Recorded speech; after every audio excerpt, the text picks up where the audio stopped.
நேயர்களுக்கு வணக்கம். இன்றைக்கு நம்மோடு நேர்காணலுக்காக சினிமா விமர்சகர் வலைப்பேச்சு பிஸ்மி அவர்கள் நம்மோடு இணைந்திருக்கிறார். அவரோடு பேசலாம். சார் வணக்கம். வணக்கம். கரூர் துயர சம்பவம் நடந்து கிட்டத்தட்ட 20 நாட்கள் ஆயிடுச்சு.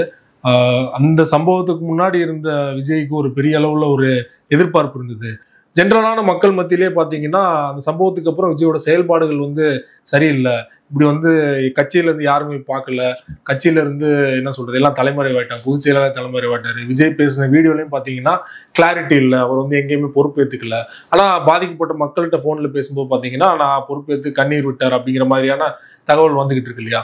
ஸோ ஓவராலா இந்த இஷ்யூக்கு அப்புறமா விஜய் அவர்களுடைய ஒரு இமேஜ் சரிஞ்சிருக்கு நீங்க நினைக்கிறீங்களா? அதாவது பார்த்தீங்கன்னா அதை ரெண்டு மாதிரி சொல்லலாம். இப்போ நம்மை போன்றவர்கள் இந்த ஊடகவியலாளர்களுடைய பார்வையில் அல்லது ஒரு சோசியல் மீடியாவில் இயங்குபவர்களுடைய பார்வையில் பார்த்தோம்னா விஜயுடைய விஜய் மீதான நம்பிக்கை கொஞ்சம் அப்படியே ஒரு ஷேக்கான மாதிரியான ஒரு தோற்றம் இருக்கு. என்ன காரணம்னா அவருடைய செயல்பாட்டில் ஒரு தேக்கம் தெரியுது. என்ன பண்ணுறதுன்னு தெரியாமல் ஒரு திகைச்சு போன ஒரு நிலைமை தெரியுது.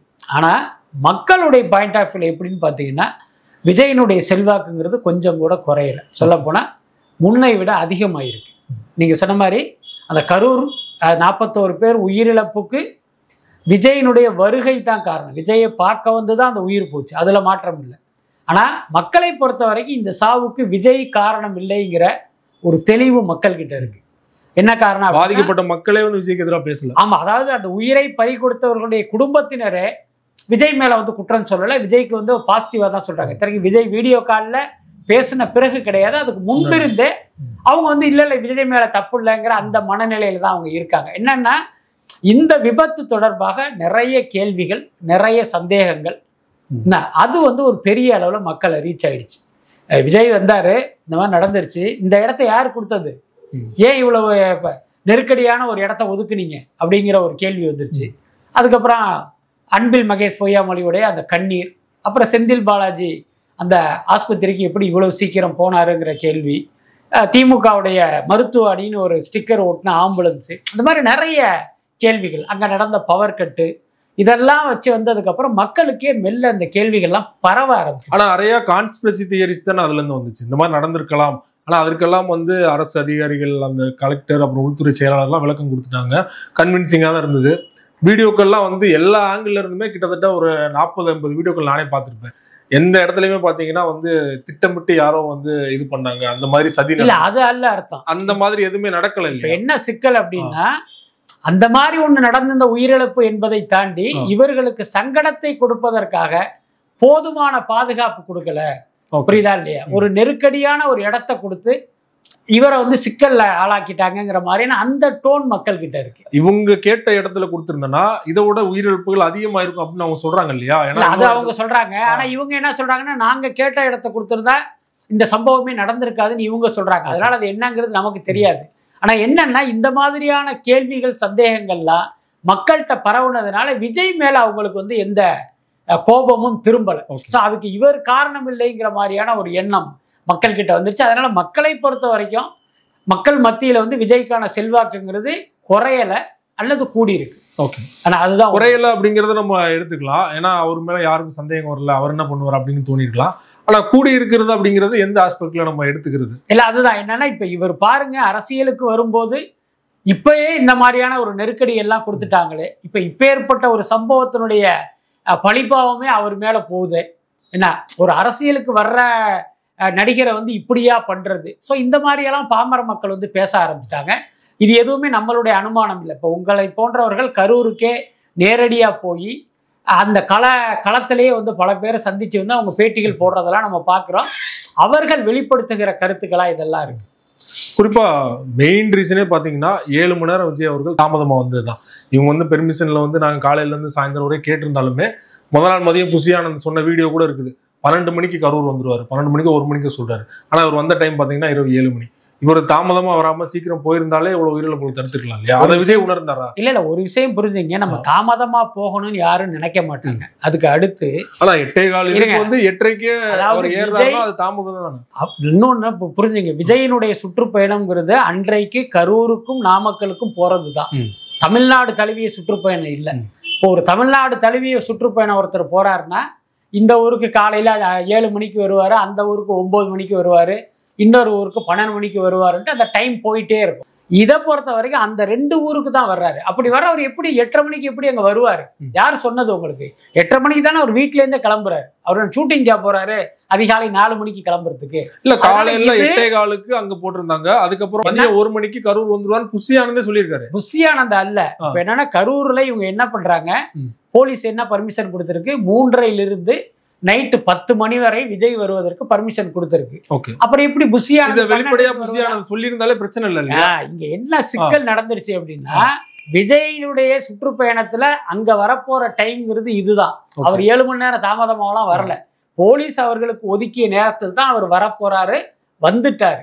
ஆனா என்னன்னா அங்க இருக்கிற ஆர்வ கோளாறுகள் நேரத்தை முன்கூட்டியே அறிவிச்சு அங்க ஒரு மக்களை திரட்டிட்டாங்க. இங்க விஜயினுடைய தவறு என்ன அப்படின்னா, அவர் என்னதான் கார்ல வந்தாலும், அந்த சுற்றுப்பயணம் அந்த வேன்ல வந்தாலும், அந்த கேரவான்ல வந்தாலும் எல்லா சேனல்களுமே அதை நேரலை பண்ணிட்டு இருக்காங்க. அப்போ கரூருக்கு விஜய் 12:30 மணிக்கு வரார், 12:30 மணிக்கு வர்றதுனால அங்க காத்துட்டு இருக்காங்கன்னு ஒரு செய்தி நிச்சயமா தொலைக்காட்சி மூலமாக உங்களுக்கு தெரிஞ்சிருக்கும். அப்ப நீங்க என்ன பண்ணிருக்கணும், நம்ம அங்க 12:30 மணிக்கு போக மாட்டோமே, அதுக்கு வாய்ப்பு இல்லையே, நம்ம அங்க போறதுக்கு 6 மணி ஆயிடுமே அப்படின்ட்டு நீங்க அந்த லோக்கல் நிர்வாகிகள் கிட்ட அந்த உண்மையை சொல்லியிருக்கணும். நம்ம அங்க 6 மணிக்கு தான் வருவோம், 7 மணிக்கு தான் வருவோம், அதுக்கு முன்ன இந்த கூட்டத்தை நீங்க இது பண்ணாதீங்க, உண்மையை அறிவிச்சிருங்கன்னு சொல்லியிருக்கணும். சொல்லியிருந்தா கூட்டம் கலைஞ்சிரும் சொல்லிட்டு அவங்க சொல்லாம விட்டாங்களா? ஏதோ ஒரு காரணத்தினால் இவங்க அந்த நிர்வாகிகள்கிட்ட சொல்லாம விட்டாங்க, அல்லது இவர்கள் சொல்லி அதை அவங்க அறிவிக்காம விட்டாங்க. ஸோ இதுதான் நடந்திருக்கும். மற்றபடி இவர் 7 மணி நேரம் தாமதமாக வந்தாருங்கிறது திமுக தரப்பில் பண்ணப்பட்ட ஒரு நேரேட்டிவ். அதுல உண்மையே கிடையாது. அதுக்கடுத்து நாமக்கலுக்கு இவர் 8:30 மணிக்கு வருவாருங்கிறத இவர்கள் கிளப்புற கட்டுக்கதை. நீங்களே யோசிச்சு பாருங்க, 8:30 மணிக்கு தான் இவர் கிளம்புறாரு. இன்னொன்னு அவர் பஸ்ல போல, ஒரு சார்ட்டர்ட் ஃபிளைட்ல போறாரு. அது ஏற்கனவே நேரம் குறிக்கப்பட்டது, இத்தனை மணிக்கு ஃபிளைட்டு அப்படிங்கிறத ஏற்கனவே அவங்க பர்மிஷன் வாங்கி வச்சிருக்காங்க. அப்படி இருக்கும்போது எப்படி அங்க 8:30 மணிக்கு போய் இறங்க முடியும்? அதனால இது எல்லாமே ஒரு கட்டுக்கதை தான். புஷியானந்த் முதல் நாளே அவர் 1 மணிக்கோ 12 மணிக்கோ வந்துருவாரு அப்படிங்கிற சொல்ற வீடியோ ஃபுட்டேஜ் இருக்கு. ஸோ பொதுச் செயலாளர் விஜய்க்கு அடுத்த நிலையில இருக்கவர் அவராவது தெளிவுபடுத்திருக்கணும் இல்லையா? அவர் தெளிவுபடுத்தாம விஜய் 1 மணிக்கு வந்துருவாரு. அதுதான் நான் சொல்றேன். அதாவது இந்த தவறு என்பது அனுபவம் இல்லாத தாவேகா நிர்வாகிகளால் நடந்தது. அது முதல்ல புரிஞ்சுங்க. அது புஷி ஆனந்தா இருக்கலாம், ஆதவ அர்ஜுனா இருக்கலாம், அல்லது அந்த கரூர் மாவட்ட செயலாளர்களா இருக்கலாம். இவர்களுடைய தவறு, அதுல மாற்றமே கிடையாது. ஆனா இந்த தவறு அப்படி விஜய் மேல தூக்கி போட்டு அந்த 41 உயிர்கள் போனதுக்கே இவர் தான் காரணம்ங்கிறது இருக்குல்ல, அதை ஏற்புடையது. பேசும்போதே பாத்தீங்கன்னா கீழே மயக்கம் போட்டு விழுகுறாங்க. அவர் அப்பயே ஸ்டாப் பண்ணிருக்கலாம். அவர் ஆனாலுமே செந்தில் பாலாஜி அட்டாக் பண்ணணும். அந்த பாட்டை பாடிட்டு தான், ஏன்னா செருப்பு எரிஞ்சாங்க, செருப்பு எரிஞ்சது யாருன்னு சொல்லிட்டுலாம் வீடியோவில் பார்த்துட்டோம். அங்கேயே வச்சு முதலுதவிலாம் கொடுத்துட்டு இருக்காங்க. ஸோ கவனத்தை ஈர்க்கிறதுக்காக தான் அரசு தரப்புல சொன்னாலுமே வீடியோ காட்சிகள் இருக்குது. அவங்க சொல்றதை நம்பாட்டினா கூட வீடியோ காட்சிகள் இருக்குது. திட்டுறாங்க, நிப்பாட்டுங்க இங்க பாருங்க அப்படின்னு சொல்லிட்டு. ஸோ அப்பயாவது நிப்பாட்டி இருந்தா இன்னும் சில உயிரிழப்புகளை தடுத்துருக்கலாம். இது ஏதோ ஒரு அஜாக்கிரதையோ இல்லைன்னா அந்த இடத்துல எப்படி ரியாக்ட் பண்ணணும் விஜய்க்கு தெரியாம போயிடுச்சு. அப்படிலாம் கவனிங்க. விஜய் பேசுறாரு, விஜய் பின்னால் செருப்பு வீசுறாங்க, அது விஜய்க்கு தெரியாது. இன்னும் சொல்ல போனா விஜய் இந்த வீடியோ காட்சிகளை பார்த்து தான் தன்னை பின்னால செருப்பு வீசினதே அது தெரிஞ்சிருப்பாரு. அதுக்கு அடுத்து அந்த செருப்பு வீச்சுக்கு என்ன காரணம் சொல்றாங்கன்னா, அங்க ஒரு அசம்பாவிதம் நடந்து கவனம் இருப்பு அதுக்காகங்கிறாங்க. அதை அந்த ஆளை கண்டுபிடிச்சாங்களா? வீடியோல இருக்குல்ல யார் செருப்பு வீசுறாருன்னு, அவரையே போலீஸ் இது வரைக்கும் கண்டுபிடிக்கவே இல்லை. கண்டுபிடிச்சா அவர் வாயால சொல்லுங்க, நான் இதுக்காக தான் வீசினேன்னு சொல்லுங்க. இது வரைக்கும் வரவே இல்லையே. இது எல்லாமே நம்மளுடைய அசம்சன் தான். அதுக்கு அடுத்து நீங்க சொல்லுங்க, விஜயினுடைய ஒரு ஹார்ட் கோர் ஃபேன் ஒருத்தன் அந்த கூட்டத்துல நின்று விஜயினுடைய கவனத்தை ஈர்ப்பதற்காக செருப்பை வீசுவானா? நல்லா யோசிச்சு பாருங்க. கத்துவான், அதுக்கு வேணா வாய்ப்பு இருக்கு. அல்லது வேற ஏதோ ஒரு பொருளை ரசிகர்கள் மட்டும் அங்க வரல இல்லையா, மக்கள் சாதாரண என்ன சிக்கல் அப்படின்னா, அங்க விஜய் ரசிகர்கள் மட்டும் இல்ல, வேற கட்சியை சேர்ந்தவர்களும் இருக்காங்கிறது தான் உண்மை.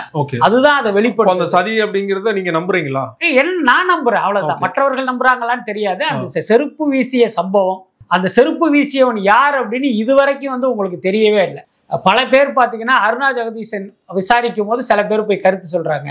அதுக்கப்புறம் பாத்தீங்கன்னா சில பேர் விஜய் வீட்டு வாசல்ல நின்று போராடுறாங்க, விஜய் கைது செய்யுங்கிற மாதிரிலாம். ஆனா இந்த மக்கள் என்ன பண்றாங்க, இவன் யாருங்கிறத கண்டுபிடிச்சிடுறாங்க.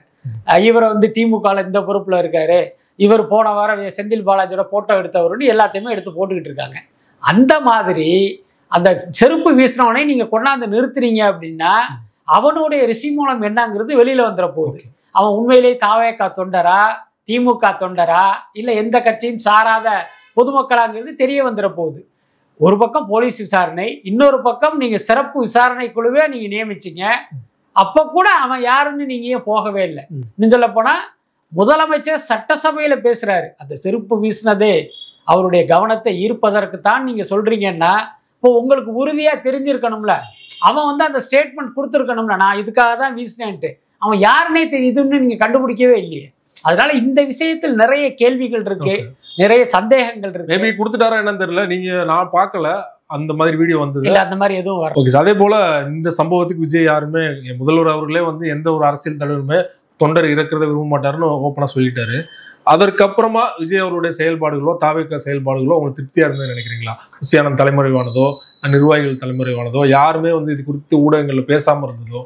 இல்ல, எனக்கு தனிப்பட்ட முறையில கேட்டா எனக்கு நிறைய அதிருப்தி இருக்கு. முக்கியமா அந்த சம்பவம் நடக்குது, இவங்க கிளம்பி போறாங்க, நிச்சயமா அவங்களுக்கு அந்த தகவல் தெரிவிக்கப்பட்டிருக்கும். அது அந்த இடத்தில் நடக்கும்போது நிச்சயமா விஜய்க்கு தெரிஞ்சிருக்காது. அங்கிருந்து போன பிறகு இப்படியெல்லாம் நடந்ததுங்கிறது அவருக்கு சொல்லப்பட்டிருக்கும். அப்ப என்ன பண்ணிருக்கலாம் அப்படின்னா, என்னவானாலும் சரி நம்ம வந்து அந்த மக்களுக்கு கூட நிக்கணுங்கிற ஒரு முடிவை வந்து விஜய் எடுத்திருக்கணும். ஆனா என்ன இங்க ஒரு சிக்கல்னா, விஜய் வந்து ஒரு நடிகர். அந்த அத்தனை பேர் உயிரிழப்பு நடக்கிற அந்த சூழ்நிலையிலும் இப்ப விஜய் ஒரு பேச்சுக்காக செந்தில் பாலாஜி, அன்பில் மகேஷ் மாதிரி இவரும் அந்த ஆஸ்பத்திரியில போய் நின்னாருன்னா, இத்தனை பேர் செத்து கிடக்குறாங்களேங்கிற இதுவே இல்லாம விஜயை பார்க்கறதுக்கு அந்த இடத்துல ஒரு கூட்டம் கூடியிருக்கும்.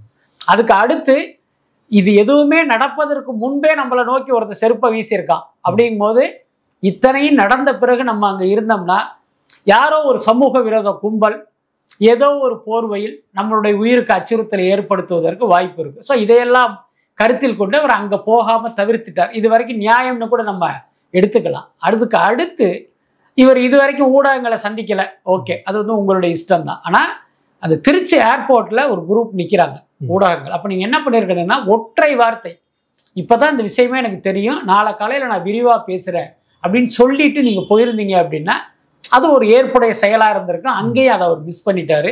அதுக்கு அடுத்த நாள் விடிந்த உடனே இது குறித்து அவருடைய கருத்து வெளியில வந்திருக்கணும். ஆனா அந்த வீடியோ பேட்டி வருவதற்கே ஒரு 2 நாள் அவகாசம் எடுத்துக்கிறாரு. அதுலயும் ஒரு பெரிய கிளாரிட்டி இல்லை. இந்த மாதிரி தொடர்ந்து விஜய் செய்த தவறுகள் இதெல்லாம். அப்படி இந்த பக்கம் வந்தீங்கன்னா அவருடைய நிர்வாகிகள், புஷி ஆனந்த், விஜய் அங்க போறதுல இந்த சிக்கல் இருக்கு, இதே சிக்கல் புஷி ஆனந்துக்கும் இருக்கு, ஆதவ் அர்ஜுனாக்கும் இருக்கு. ஆனா விஜயை விட நீங்க வந்து இதையெல்லாம் சமாளிச்சு அந்த களத்துக்கு போயிருக்கலாம். ஆனா இவங்களும் சேர்ந்து ஓடுனது இருக்குல்ல, அது வந்து ஏற்புடைய விஷயம் இல்லை. அதுக்கு அடுத்து கைது நடவடிக்கை. நீங்க ஒன்றும் கொலையும் பண்ணல, கொள்ளையும் அடிக்கல, சரண்டர் ஆகிக்கலாம். ஒரு அரசியல் இதுல வந்து ஒரு துயர சம்பவம் நடந்துருச்சு. அதற்கு குறைந்தபட்சமா நம்ம மேல தவறு இல்லை என்றாலும் தார்மீக பொறுப்பேற்று நீங்க அங்க சரணடைஞ்சிருக்கணும். அது வந்து உங்களுடைய நன்மதிப்பை இன்னும் ஜாஸ்தியாக்கி இருக்கும். அப்ப மக்களே சொல்லியிருப்பாங்க, இவர் மேல தப்பே இல்லை, இவர் எதுக்கு போய் சரண்டர் ஆனார்னு மக்கள் கேட்டிருப்பாங்க. பட் அந்த வாய்ப்பை கொடுக்காம நீங்க தலைமறைவானதெல்லாம் இருக்குல்ல, அது வந்து உண்மையிலேயே வந்து சகிக்க முடியாத விஷயம் தான். இன்னொன்னு, அரசியல் வாழ்க்கையில கைது சிறைவாசம்ங்கிறது தவிர்க்கவே முடியாது. இது இல்லாம நீங்க அரசியல் பண்ணவும் முடியாது. அப்போ அந்த விஷயத்தை கூட தவிர்த்துட்டு நீங்க போனதெல்லாம் இருக்குல்ல, அதெல்லாம் தான் இன்னைக்கு வந்து தாவேக்காக்கு ஒரு பெரிய கெட்ட பெயரை ஏற்படுத்தியிருக்கு. பாதிக்கப்பட்ட மக்களுக்கு 20 லட்ச ரூபா அனௌன்ஸ் பண்ணியிருக்காங்க. விஜய் அவர்கள் 17ஆம் தேதி போறதா ஒரு மெயில்லாம் அனுப்பிட்டார் அப்படிங்கிற மாதிரி தகவல் வந்தது. உறுதியா அவர் போறதா இருந்தது, போஸ்ட்போன் ஆயிடுச்சா, இல்லைன்னா போற பிளான் இல்லையா தீபாவளிக்கு முன்னாடி? இல்ல அப்படி கிடையாது. விஜயை பொறுத்த வரைக்கும் கரூருக்கு நேர்ல போய் அவங்கள மீட் பண்ணணுங்கிறதுல ரொம்ப உறுதியா இருக்காரு. அதுக்கு முன்னோட்டமா தான் அந்த 41 குடும்பத்தினரிடமும் அவர் வந்து வீடியோ காலில் பேசினது. அதுக்கு 2 காரணம். ஒன்று, நம்ம இமீடியட்டா அங்கே போக முடியல, அது டிலே ஆகிட்டே இருக்கு. அப்போ அவர்களுக்கு வந்து நம்ம ஆறுதல் சொல்றத தொலைபேசி வாயிலா சொல்லிடலாங்கிறது ஒரு காரணம். இன்னொன்னு, இவங்க என்ன மூட்ல இருக்காங்க. ஏன்னா நீங்க நாளைக்கு அவங்கள ஆறுதல் சொல்றேன்னா அவங்க வீட்டுக்கு போய், யோ உன்னாலதான் என் பிள்ளை செத்து போச்சு, உன்னாலதான் என் பொண்டாட்டி செத்து போச்சு அப்படின்னு யாராவது ஒரு அவமரியாதை செஞ்சுட்டா அது ஒரு பெரிய சங்கடத்தை கொடுத்துரும். ஸோ அப்படி இல்லாம இவங்க என்ன மூட்ல இருக்காங்க, நம்ம மேல கோவத்துல இருக்காங்களாங்கிறத தெரிஞ்சுக்கிற வாய்ப்பாவும் அதை அவர் பயன்படுத்தியிருப்பார் அப்படின்னு தான் நான் நினைக்கிறேன். பட் அவர்களிடமே சொன்ன மாதிரி நான் நேரில் உங்க வீட்டுக்கே வர்றேங்கிற உத்தரவாதத்தையும் உறுதியையுமே விஜய் கொடுத்துருக்காரு. ஆனா என்னன்னா அது சாத்தியம் இல்லை. நீங்க வந்து ஒரு 40 குடும்பம் 41 குடும்பத்தை விஜய் வந்து நேரடியா பார்க்க போறாருன்னா பின்னால வந்து ஊடக ஊர்வலம் ஒரு பக்கம் நடக்கும், இந்த தொண்டர்களும் ரசிகர்களும் வேடிக்கை பார்க்குறவங்களும் கூடுனா இது வந்து இன்னொரு ரோட் ஷோவா மாறிடாது. அப்போ மீண்டும் ஏதாவது ஒரு அசம்பாவிதம் நடந்தால் அதுக்கு யார் பொறுப்பு? ஸோ இதையெல்லாம் கருத்தில் கொண்டு தான் அவர் நம்ம ஒரு பொது இடத்துல இப்போ பனையூருக்கு வர வச்சு அவங்களுக்கு இந்த உதவித்தொகை கொடுத்தா அதை விமர்சனம் பண்ணுவாங்க. ஏற்கனவே அது ஒரு பெரிய பஞ்சாயத்தா போயிட்டு இருக்கிறதுனால இப்போ அங்கேயே போய் ஒரு கல்யாண மண்டபம் மாதிரி ஒரு இடத்துல வந்து அவங்கள மீட் பண்ணலான்னு முயற்சி பண்ணாங்க. ஆனா என்னன்னா அவர்களுக்கு கல்யாண மண்டபத்துல அனுமதி கிடைக்கல. அதோட அர்த்தம் என்னன்னா கல்யாண மண்டப உரிமையாளர்கள் யாருமே அதை தருவதற்கு முன் வரல. அதோட காரணத்தை நம்மளே புரிஞ்சுக்கலாம். அங்க செந்தில் பாலாஜி வந்து ஒரு செல்வாக்கு மிக்க மன்னராக அங்க இருக்காரு. அப்படி இருக்கும்போது அவரை மீறி யாரும் தரமாட்டாங்கிறது அது தெரிஞ்ச விஷயம்தான். இதுக்குள்ள இப்ப தீபாவளி வந்துருச்சு. அதை முடிஞ்சதுக்கு அப்புறமா அவங்க அடுத்த கட்ட முயற்சி பண்ணுவாங்க. அப்படிதான் நான் நினைக்கிறேன். நிறைவா ஒரு கேள்வி, இந்த இன்சிடென்ட்டுக்கு அப்புறமா பாத்தீங்கன்னா எடப்பாடி அவர்கள் விஜய் அவர்கள் எப்படியாவது கூட்டணிக்குள்ள கொண்டு வரணும்னு தவிக்கிறார். விஜய் கட்சிக்காரன் கூட இந்த அளவுக்கு வந்து சப்போர்ட் பண்ணுவாங்களாம் தெரியாது. சட்டசபையில கூட எடப்பாடி அவர்கள் விஜய் மீது தவறே இல்லை, விஜய் வந்து திமுக சதி பண்ணிடுச்சு அப்படின்னு சொல்லி தொடர்ச்சியா பேசிக்கிட்டு இருக்காரு இல்லையா? ஸோ விஜயோட மைண்ட் செட்ல என்ன இருக்கு, கூட்டணிக்குள்ள போறான்னு ஒரு ஐடியா இருக்குதா? அவர் என்ன முடிவு எடுப்பார் நீங்க நினைக்கிறீங்க உங்களோட பார்வையில? இல்ல, விஜயை பொறுத்த வரைக்கும் இந்த தேர்தல் தனித்து போட்டியிடுறது தான். என்ன காரணம், அதிமுகவோட பாஜக இருக்கு, அதனால கண்டிப்பா இவர் போகமாட்டாரு, இதுதான் உண்மை. அதே நேரம் எடப்பாடிக்கு விஜய் நம்மோடு வந்தா நம்மளுடைய வெற்றி உறுதி அப்படின்னு ஒரு எண்ணம் இருக்கு, ஆசை இருக்கு. அதுதான் பல்வேறு வார்த்தைகள்ல வெளிப்படுது. அதுக்கப்புறம் இந்த கரூர் விவகாரத்தில் பாஜகவும் சரி அதிமுகவும் சரி விஜய் மேல தப்பு இல்லை அப்படின்னு சொல்வதனுடைய அர்த்தம் என்ன அப்படின்னா திமுக மீது தான் தவறு அப்படின்னு தான் அவங்க சொல்றாங்க. அவங்க வந்து விஜயை காப்பாற்றணும், விஜய்க்கு சப்போர்ட் பண்ணணுங்கிறதுனால இந்த கருத்தை சொல்லலை. கரூர் சம்பவத்துல 2 பேர் மீது குற்றம் சாட்டலாம். ஒன்று திமுக, இன்னொன்று விஜய்.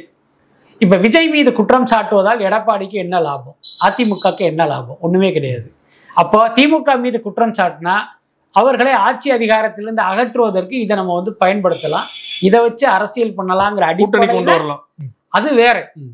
திமுகவுக்கு வந்து ஒரு நெருக்கடியை கொடுக்கணும், திமுக மீது பழி போடணும். ஏன்னா 41 உயிரிழப்புக்கு திமுக தான் காரணம் அப்படின்னா அது வந்து ஒர்க் அவுட் ஆகி அவங்களுக்கு வந்து அந்த ஓட்டுல சேதாரத்தை ஏற்படுத்தி நமக்கு வெற்றி வாய்ப்பை தரணும்னு அவங்க நினைக்கிறாங்க. அதான் நீங்க சொல்ற மாதிரி அப்படி ஒரு பாயிண்ட் ஆஃப் வியூல இருந்தாலுமே வெளிப்படையா வந்து கொடியை காட்டுறாரு. கொடியை பிடிச்சிருக்க தாவேக கொடி, ஆனால் டிஷர்ட் போட்டிருக்க பார்த்தீங்கன்னா அதிமுக கொடி. இது செட்டப் பண்ணி அவரே ரெடி பண்ணிட்டாரா அப்படிங்கிற மாதிரி எனக்கு கேள்வி இருக்குது. அதையும் தாண்டி பிள்ளையார் சொல்லி போட்டாச்சு அப்படின்னு சொல்றாருனாலே அவர் வந்து வெளிப்படையா வந்து கூட்டணிக்கு எதிர்பார்த்துட்டு தானே இருக்காரு. ஆக்சுவலி அவர் எதிர்பார்க்கிறாரு, ஆனா அந்த நோக்கத்துல அவர் பேசுறாரு. இல்ல இது நோக்கம்ங்கிறது திமுகக்கு எதிரான ஒரு பேச்சு தான். அதை வந்து நம்ம விஜய் ஆதரவாக நம்ம அர்த்தப்படுத்திக்கிறோம். அதே நேரம் அவருக்கு வந்து அந்த ஆசை இருக்கு. ஏன்னா விஜய்க்கான செல்வாக்கு அவர் பார்த்துட்டாரு. சர்வே முடிவுகள்லாம் அவருக்கு 27%, 30%ங்கிற ரிசல்ட்டை சொல்ல இப்ப அவருக்கு வந்து ஒரு பெரிய நம்பிக்கை இருக்கும். அடடா இவர் வந்துட்டாருன்னா நம்ம ஜெயிச்சிடலாம் அப்படின்னு. அதே நேரம் நீங்க யோசிச்சு பாருங்க, 500 கோடி ரூபா வருமானத்தை தூக்கி போட்டுட்டு இவர் அரசியலுக்கு வந்தது எடப்பாடியை மீண்டும் முதலமைச்சர் நாற்காலியில உட்கார வைக்கிறதுக்கா? அப்ப எப்படி விஜய் வருவாரு?